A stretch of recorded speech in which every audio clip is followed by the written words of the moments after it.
Welcome to online content for week 9. I wanted to get this up to you all sooner, but my access to files, I kind of ran into a glitch for the week plus.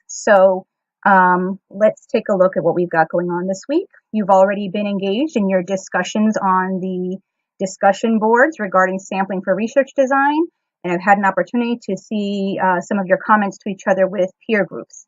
This week, we'll also take a quick look at grant budgeting. You'll have your grant budget section due on April 10th, and then some thoughts for reflection and looking at next week. You already know your groups and have posted your presentations. Thank you very much.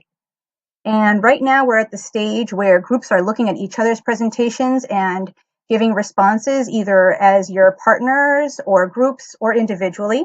And then your initial groups will respond to what you've heard from your classmates by Monday, April 9th. As I mentioned previously, I have had the opportunity to see what you're responding to with each other and for your autoethnography. So thank you for engaging with each other in that way. And now let's take a little bit of a look at grant budgeting and justification. So this is section E in your grant proposal, and you'll see that there are several components here.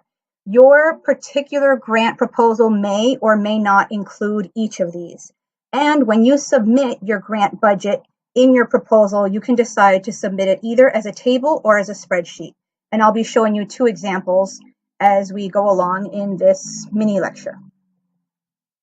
So your grant budget should be able to tell your story. So within this, I should be able to see your grant, or any grant proposal reader should be able to have a sense of who's going to carry out your project. If the person is working part-time, then you can go ahead and in the budget just note a portion of the salary. In some proposals, you will also include the fringe benefits that that person is obtaining. So for example, if the person is on 1/5 of their time is being used, you would take 1/5 of the portion of the salary as well as 1/5 of what's considered the financial equivalent of their fringe benefits, be that life insurance or healthcare.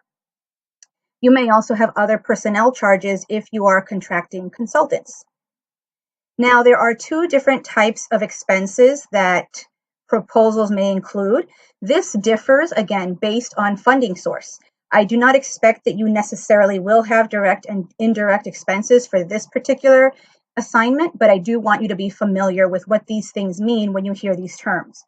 So direct expenses deal with things that are directly used in the project, such as supplies, mailing expenses, or special space rental, equipment, or transportation that might be used. And indirect expenses are the kinds of things that kind of keep the lights on. So it might be the utilities that are used in the space where you are working, or the rent that is used to have somebody working in the space. Another thing that you want to do is you want to consider how long your project is and how long you expect the grant funding to cover. It may not be that these 2 things are exactly the same amount of time. You may want to just have startup money that then will help you to eventually kind of evolve your program and have it become more institutionalized.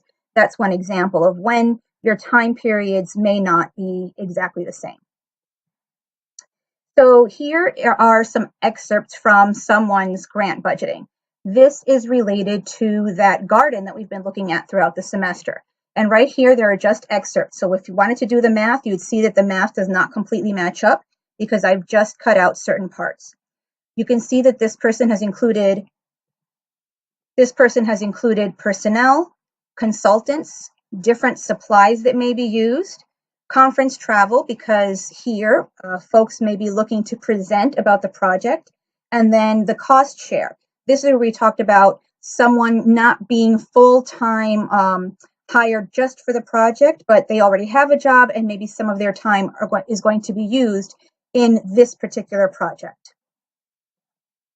So here's another example, and this is an example that has actually been done on a spreadsheet. Again, you can do it either way. So here, this grant proposal that deals with developing social skills in high-risk students has several pieces as well. You'll see that there's personnel listed here, as well as supplies and other expenses. This is available to you on Blackboard if you want to get a closer look at it. So again, as I mentioned, here's personnel. We have the different titles of the personnel on the project, what they do, how many of them are there, and what are the costs related. In terms of looking at supplies, you can see the various supplies that are intended to be used in this program, how many of them the person who is putting the budget in feels that will be needed, and then the costs.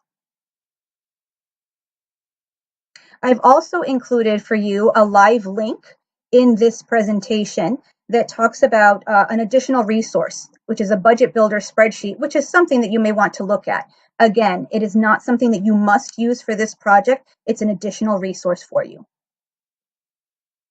So now that you have looked through your presentations, my question is, after seeing other groups' presentations about sampling, how are you now thinking about sampling, recruiting, and assigning? What are you thinking about in terms of your own research? I did notice that some of you did bring, your groups did talk about how does this information apply to your own research. And the other question that I have for you is, how has the way that you view your project evolved as you have developed the different elements? So this is related to the grant proposal. What kind of thoughts have kind of come to mind for you as you have developed each part of the proposal? You don't have to submit anything, they're just some thoughts for reflection. So now that we've done that, let's take a look at our online week 10.